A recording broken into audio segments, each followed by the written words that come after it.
Bir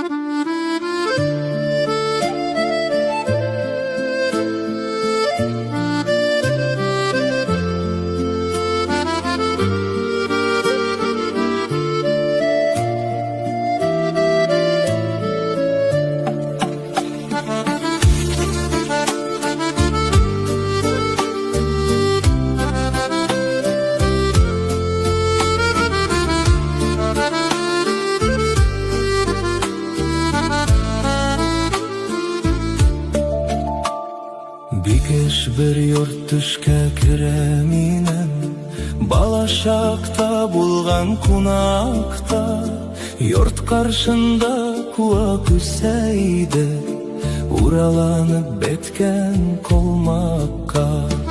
Üy yanında şomırt ışığında, Epkey bilen bapkay kaz küte, Yaşel bepke şekler yügereşe, Yaşiremde ülen şemete. Yurt yanında üsken bakşa mina, Kuye urman bulup doyela. Babam namaz okuya bakşada, Tıp tıp jirge alma koyela.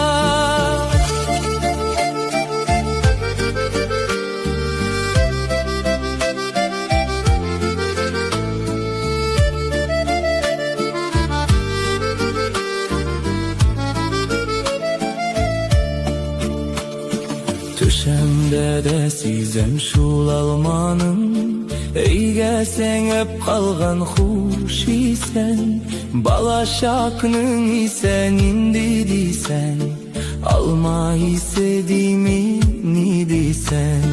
Kolmak şüphresinden salgan ipi, Peşeyde yurtnın işende, Kümer samavarın şavşıclatıp, Şeylidek jeynen kişende. Töşke kergen yurtta ele haman, Yangırı kükepkem doğası, İzge süzler sengen nurlu yurtta, Uyanmış akile kalası.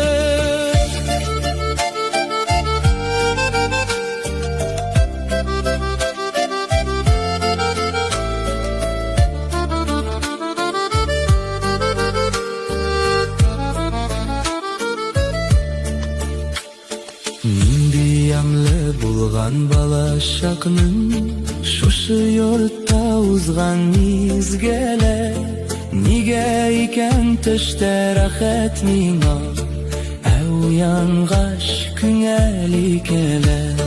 Belem nige bu doğalı yurtnın, Tireyağı hazer şüpülen, Tigenekle alma bakşasında, Koyma uğan kapka işelgen, Kürşe külende yok barda vafat, Ülep kile avılı zede, Barı tünle tüşlerime kerep, Babam yurtu deşe uzene.